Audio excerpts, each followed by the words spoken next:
নমস্কার, আমি কৃষ্ণনগর সাংসদ মহুয়া মৈত্র বলছি। আমি আমার বহুদিনের সহকর্মী আনিসুর রহমান, মাগাদির বাসিন্দা, তার এই হত্যা, তার ছেলে, যাকে আমি এত ছোটবেলা থেকে দেখেছি, তার এরকমভাবে হত্যার আমার কোনো শব্দ নেই।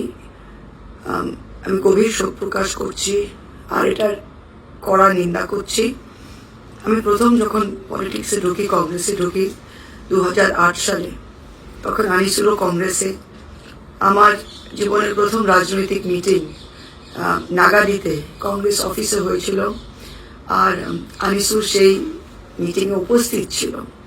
আমার এখনো মনে আছে, তিনি দাঁড়িয়ে বলেছিলেন যে দিদি, এখানে রাজনীতি করতে হলে আমাদের বুথ থেকে শুরু করতে হবে। পরবর্তীকালে আমি তৃণমূলে আসি, ও কংগ্রেসেই থেকে যায়, কংগ্রেসের মেম্বার হয় গ্রাম পঞ্চায়েতে। ছেলে তখন ছোট ছিল, ছেলেকে কোলে করে আমি যখন হাই রোড দিয়ে যেতাম, আসতো সাইডে, আর কচি সজনে ডাটা ভালোবাসতাম, সবসময় আনতো। তবে বলতো ছেলে আমার বড় হবে, ছেলে উকিল হবে, ওর খুব শখ ছিল ছেলেকে নিয়ে। আর যোগাযোগ সবসময় রাখতো। একটা ওখানে ধাবা করেছিল, একদিন বলেছিল দিদি এসে ওখানে ধাবাতে থেমে চা খাবে। একদিন আমি ওখানে থেমে চাও খেয়েছিলাম। সবসময় টেক্সট মেসেজ, ফোনে যোগাযোগ রাখতো। আর আমরা যে আলাদা দলে ছিলাম এটা কোনোদিন ভাবিও নি। বিপদে আপদে আমাকে ফোন করতো, আমিও ঈদে ওকে মেসেজ পাঠাতাম। আজকে আনিসুর এর এইভাবে, আর ওর ছেলে, যার মধ্যে আনিসুরের এত স্বপ্ন জড়িয়েছিল, এইভাবে মার্ডার হবে, ভাবতেও কিরকম লাগছে। আমি আশা করছি দ্রুত থেকে দ্রুত যারা এই কাজটা করেছে তার শাস্তি হোক, এবং পুলিশ স্ট্রিক্ট অ্যাকশন নিয়ে যারা প্রকৃতভাবে দোষী তাদের যাতে আইডেন্টিফাই করে স্ট্রিক্ট অ্যাকশন নিক। আমি খুবই এটার নিন্দা করছি। আর আমি তার পরিবারের, তার স্ত্রী, তার এক্সটেন্ডেড ফ্যামিলিকে আমার কন্ডোলেন্সেস, আমি গভীর শোক প্রকাশ করছি। আর আশা করি তার আত্মার এবং তার ছেলের আত্মা চিরশান্তি পায়। নমস্কার, আমি কৃষ্ণনগর সাংসদ মহুয়া মৈত্র বলছি। আমি আমার বহুদিনের সহকর্মী আনিসুর রহমান, মাগাদির বাসিন্দা, তার এই হত্যা, তার ছেলে, যাকে আমি এত ছোটবেলা থেকে দেখেছি, তার এরকমভাবে হত্যার আমার কোনো শব্দ নেই। আমি গভীর শোক প্রকাশ করছি আর এটার কড়া নিন্দা করছি।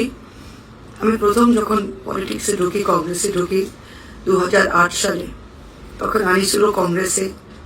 আমার জীবনের প্রথম রাজনৈতিক মিটিং নাগাদিতে কংগ্রেস অফিসে হয়েছিল, আর আনিসুর সেই মিটিংয়ে উপস্থিত ছিল।